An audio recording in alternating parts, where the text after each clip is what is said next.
পবিত্র মাহে রমজানে সকাল এবং সন্ধ্যায় কিভাবে 5টি আমল করবেন, আজকের এই ভিডিওতে গুরুত্বপূর্ণ 5টি আমলের কথা আপনাদেরকে জানিয়ে দিব। যেই আমলগুলো করলে আগুনে পুড়ে গেলেও আগুনে আপনাকে শরীর স্পর্শ করবে না, আপনি আগুনে পড়ে যাবেন, আগুন আপনার গায়ে লাগবে না, সাপ আপনাকে দংশন করবে, সাপের বিষ আপনার শরীরে ঢুকবে না। এমন 5টি আমলের কথা আজকের এই ভিডিওতে আমি প্র্যাকটিক্যাল আপনাদেরকে জানিয়ে দিব। চলুন আমরা আজকের এই ভিডিওতে 5টি আমলের কথা জেনে নিই।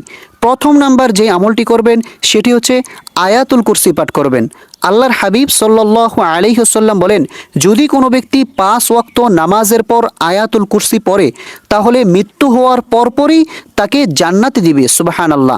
এ কারণে 5 ওয়াক্ত নামাজ এবং সকাল সন্ধ্যা আপনারা আয়াতুল কুরসি পাঠ করবেন, এটা খুবই গুরুত্বপূর্ণ একটি আমল। দ্বিতীয় নাম্বার যেই আমলটি আপনারা করবেন সেটি হচ্ছে সূরা হাশরের শেষ 3 আয়াত তেলাওয়াত করবেন।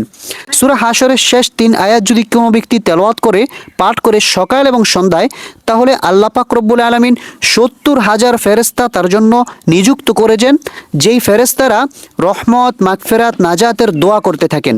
এ কারণে সকাল সন্ধ্যায় সূরা হাশরের শেষ 3 আয়াত আপনারা তেলাওয়াত করবেন। অনেকেই পারেন না, আমি এই ভিডিওতে বলে দিচ্ছি, আপনারা ভিডিওটি স্কিপ করে করে সূরা হাশরের শেষ 3 আয়াত শিখে নেবেন। আউযু বিল্লাহিস সামিউল আলিম মিনাশ শাইতানির রাজিম 3 বার পাঠ করবেন। অতঃপর হুয়াল্লাহুল্লাযী লা ইলাহা ইল্লাহু আলিমুল গায়বি ওয়াশ শাহাদাতি হুয়ার রহমানুর রহিম। হুয়াল্লাহুল্লাযী লা ইলাহা ইল্লাহু আল মালিকুল কুদ্দুসুস সালামুল মুমিনুল মুহাইমিনুল আজিজুল জব্বারুল মুতাকাব্বির সুবহানাল্লাহি আম্মা ইউশরিকুন। হুয়াল্লাহুল খালিকুল বারিউল মুসাউবিরু লাহুল আসমাউল হুসনা ইউসাব্বিহু লাহু মা ফিস সামাওয়াতি ওয়াল আরদ ওয়া হুয়াল আজিজুল হাকিম। এইভাবে সূরা হাশরের শেষ 3 আয়াত আপনারা তেলাওয়াত করে নেবেন। অতঃপর 3 নম্বরে আপনারা যে আমলটি করবেন এটি হচ্ছে সর্বশ্রেষ্ঠ একটি আমল। কোনো ব্যক্তি যদি এই আমলটি করে, আল্লাহর হাবিব সাল্লাল্লাহু আলাইহি সাল্লাম বলেছেন 24 ঘন্টা আল্লাহ পাক রব্বুল আলামিন আসমান জমিনের যত বালা মুসিবত আছে সকল মুসিবত থেকে ওই ব্যক্তিকে হেফাজত করবে। সুবহানাল্লাহ।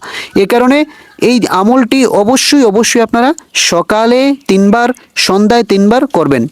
বিসমিল্লাহিল্লাযী লা ইয়াদুররু মা ইসমিহি শাইউন ফিল আরদি ওয়ালা ফিস সামাই ওয়া হুয়াস সামিউল আলিম। ছোট্ট একটি আমল, আপনারা ভিডিওটি স্কিপ করে করে এটাকে শিখে নেবেন। বিসমিল্লাহিল্লাযী লা ইয়াদুররু মা ইসমিহি শাইউন ফিল আরদি ওয়ালা ফিস সামাই ওয়া হুয়াস সামিউল আলিম। এই আমলটি অবশ্যই আপনারা সকাল সন্ধ্যায় করে নেবেন। 4 নম্বরে যে আমলটি আপনারা করবেন সেটি হচ্ছে যত বড় মুসিবত, যত বড় বিপদ আসুক না কেন, যদি এই আমল আপনি নিয়মিত করেন তাহলে আল্লাহ পাক রব্বুল আলামিন বড় বড় মুসিবত, বড় বড় বিপদ আপদ থেকে আল্লাহ তাআলা আপনাকে হেফাজত করবে। সেই আমলটি হচ্ছে লা ইলাহা ইল্লা আনতা সুবহানাকা ইন্নী কুনতু মিনাজ জালিমিন। হযরত ইউনুস আলাইহিস সালাতু ওয়াস সালাম যখন মাছের পেটে ছিলেন 40 দিন, তখন এই দোয়া পাঠ করার কারণে আল্লাহ পাক রব্বুল আলামিন মাছের পেট থেকে উদ্ধার করছেন হযরত ইউনুস আলাইহিস সালাতু ওয়াস সালামকে। এই কারণে অবশ্যই আপনি এই আমলটি করবেন, তাহলে আল্লাহ পাক রব্বুল আলামিন বড় বড় বিপদ থেকে আপনাকে হেফাজত করবে, বড় বড় বিপদ থেকে আপনাকে বাঁচিয়ে দিবে। নাম্বার 5, অত্যন্ত গুরুত্বপূর্ণ একটি আমল। এই আমল যদি করেন আল্লাহ পাক রব্বুল আলামিন আপনার মনের আশাকে পূর্ণ করে দেবে। যদি আপনার গুনাহ সমুদ্রের ফেনারাশি পরিমাণ হয়, সেই গুনাহকে আল্লাহ তাআলা জড়ায়া দেবে, সেই গুনাহকে মাফ করে দেবে। সেটি হচ্ছে সুবহানাল্লাহি ওয়া বিহামদিহি সুবহানাল্লাহিল আযীম। এই দোয়াটি পাঠ করবেন সকাল সন্ধ্যা, এই দোয়াটি 10 বার করে পাঠ করবেন। ইনশাআল্লাহ আল্লাহ তাআলার অশেষ রহমতে যত বড় বড় গুনাহ আছে সকল গুনাহ আল্লাহ তাআলা মাফ করে দেবেন। সমুদ্রের ফেনারাশি পরিমাণও যদি গুনাহ হয়, সেই গুনাহ কিন্তু আল্লাহ তাআলা মাফ করে দেবেন। এ কারণে অবশ্যই সকাল সন্ধ্যার এই গুরুত্বপূর্ণ 5টি আমল রমজান মাসে ভুলেও ছাড়বেন না, মিস করবেন না কোনোভাবেই।